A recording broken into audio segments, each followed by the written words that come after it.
we're going to turn all that into that. Alright, I'm going to go through and show y'all how I build my arrows here. Alright, these are new Ultra arrows, 204 300 spine arrows that I just got.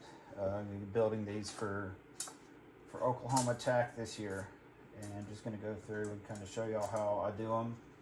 I do get a little bit more in depth in building arrows than some other people do. I weigh out every little piece just to try to get them as close to the same weight as each other. Do I shoot good enough to know the difference between 1 grain and 2 grains? No, but if I know that they're all within the same grain of each other, I know whatever shot it is it's on me, it's not the arrow. So that's one part of it. I'm not going to go through and do every little ones that you see. I'll do a couple and you just see the steps that I go through. First steps and everything, you want to make sure you start with clean shafts. I've already had these cut. I've got an acetone right here that I'll use to wipe off the outsides and the insides before I put wraps and the inserts and everything like that on it. So with these right here, I just get a little bit of acetone on the Q-tip and just go on the inside of it just to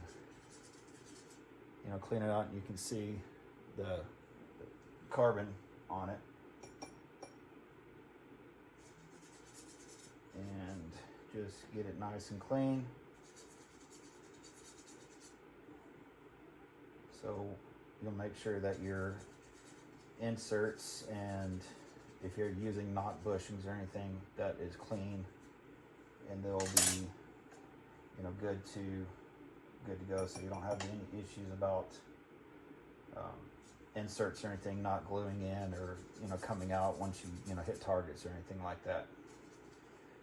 So I'll go through, just do a couple like this right here, show you, and then we'll move on.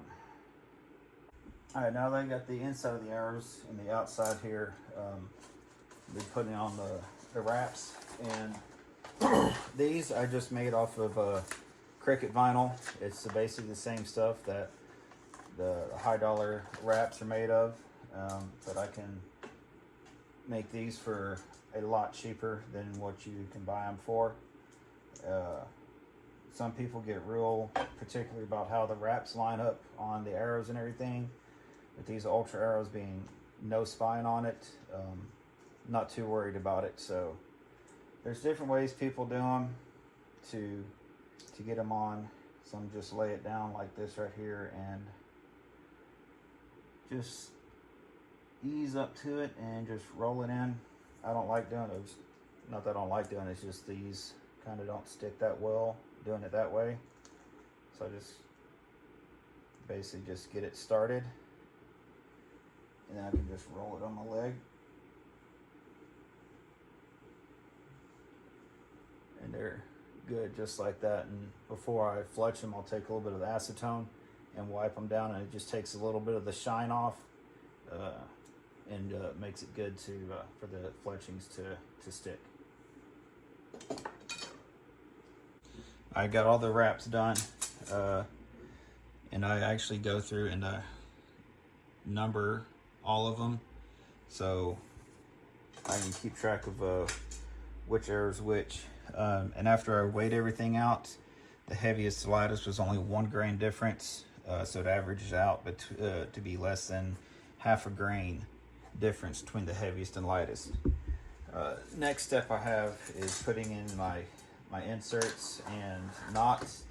And for using the inserts, the Ultras have an insert outsort system, and I've already gone through and weighed out all these right here. So this is the insert, and then this is the outsert that goes around it. To put these in, I use a Cool Melt. This one's actually called Cool Flex by Boning. It works real good. I use them all on my target shafts. I've never had an issue with one coming out. It's real simple to use. Take a torch, heat it up, just put some on the insert and into the arrow, let it cool for a little bit, and you just take off a little bit of the excess that comes out. So I'll get these set up and show you how I do it. All right, so I'm going to start at the top. So number one, looking at it from just the shaft and wrap, was a 290.2. So whenever I weighed out all my inserts, they came out to be 20 grains or 20.2 grains. So with that being the lighter arrow, I'm going to use the heavier insert to offset that weight a little bit. And how I use this right here, this torch, heat it up a little bit. Don't get too much because this stuff gets really hot and it will burn you pretty good. And just rub it on decent amount. And what I'm actually going to use is another insert just to hold it, just like this right here, because this gets hot. Heat it up and take my arrow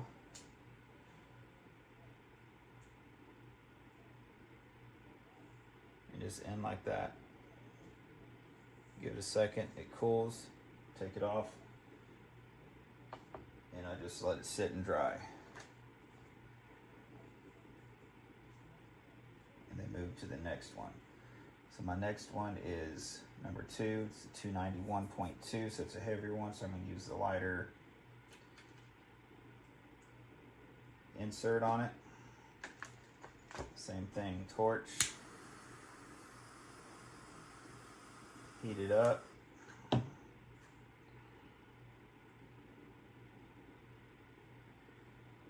a good amount on there. Now if you get any excess on it, it's no big deal. It's just going to come right off as it goes into the shaft. Just want to make sure you get a good amount on there that it's going to hold. And just end, twist, give it a second to set up, and take the other piece off.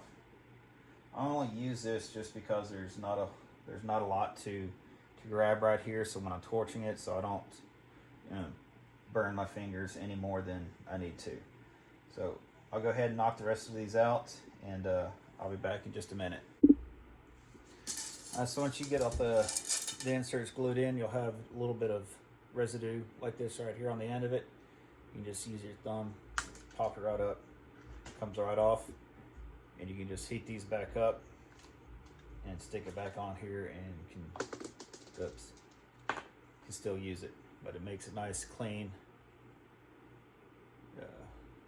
finished portion right there. So I'm gonna go through, finish getting these all cleaned up, and then I'll go and put on the outserts on. So once I got the inserts in, I got them all cleaned up. It's time for the outserts. I did a quick weight on them. Just for the insert, there's a 1 grain difference between them, between a 311.8 and 310.8. So still everything's nice and consistent and tight. So it should turn out to be a pretty good build. So I've already got all my outserts weighed out. These bags right here, they're 34.8. I had 2 35s and 1 34.2. So I can use all that data to put the heaviest with the lightest and lightest with the heaviest arrows. So everything comes out to be having the closest average in it. And the way these go on, let me just find the right one real quick. Number one being the lightest one here, I've got the 35 grain outsert, and it just slips over and just screws right in and nice and solid. So I'll go through, get all these done, and then move on to getting the nocks, and then start getting fletched. For the nocks that I'm using, I got these lighted nocks off Amazon. They're lighted nocks. It's got a little, when you shoot, the string pushes a little button down on the inside to light it, and then you just got a little switch right here to turn them off. They're very, very easy. The very consistent on the weights between 16.4 and 16.6 on all of them. So the quality of the build, I got to give China credit for this one. It's actually pretty good. So I'm gonna get all these put in, and then next step will be getting the fletchings done on them, and we're almost finished. All right, now it's time for the most painstakingly long process of actually fletching the arrows. I've already gone out and got all my veins separated by weights, and the veins I'm using are the Boning X3 veins, the 2.25. They're good and stiff. I like the Boning veins because there's no primer needed. Just glue them, stick them on, and you're ready to go. Jig I'm using is the Bitzenberger jig, doing a left-hand helical on it. Got it set to do a 90-degree 4-fletch, and I'm going to be using goat tooth vein glue. I've used this a lot. I love it. I've actually shot arrows through 2x6s, and the veins were completely fine. First thing I do is get a paper towel and some acetone here, and I just wipe down the wraps I put on, and all it does is just take off a little bit of the gloss coating on the vinyl, and just helps the veins stick very good. Alright, so first you get the veins. I've made a little mark so I know where to put all my veins, so that way whenever I've got the arrow in the bow and I draw back, the veins are far enough on the arrow that it doesn't contact the facial hair. And with the wrap, I try to put my first vein right on the edge of where the seam overlaps. That's why I put my number here as well, so it helps me see where it is, because there's some of these white wraps there can be kind of hard to see. So just get it set down into the knot collar there. A little bit of glue into the valley of the vein. I'm gonna take a flat side of the Q-tip and just kind of flatten out so there's glue all the way through it. Back of and just push down and give it a few seconds. Some of the glue will seep out the side, and I'll just go ahead and just wipe it off with the Q-tip, and that just helps keep it clean. And give it 5-10 seconds. That's good. Lace it. Turn it to the left. And take the Q-tip, run it down the other side to pick up any glue that got squeezed out.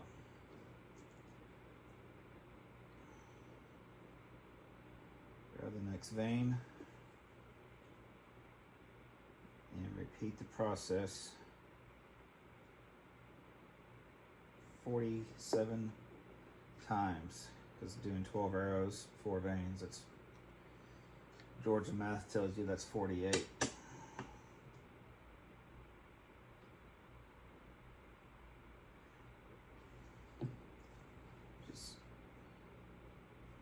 Some people, wait till the end to wipe off the excess glue. I kind of do it whenever I can. Just helps keep it a little bit cleaner, a little bit neater.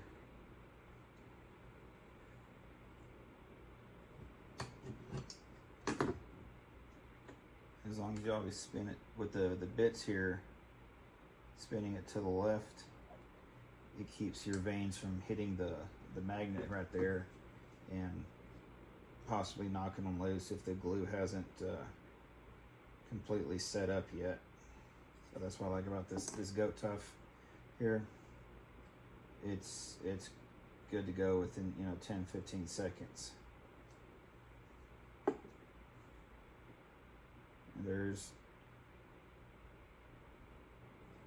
you ask 10 people what type of glue they use for their fletchings, you're going to get 12 different answers, because there's so many different ones out there, and every one of them is just about as good as the next. So it's just whatever you end up preferring. I got with the Go Tough, I started using one of their fletching jigs before, and I liked it. They had the glue for a pretty decent price and everything, so I gave it a shot, and I liked it. No issues with it.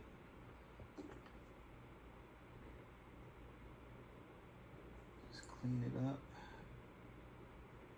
Cleaning up the excess glue, just if it seeps out, it just gives the surface for the next vein just a clean surface, and you don't have any glue build up that could possibly hinder the vein from adhering, because last thing you want is get halfway through and veins are popping off and everything, and just making life miserable for you.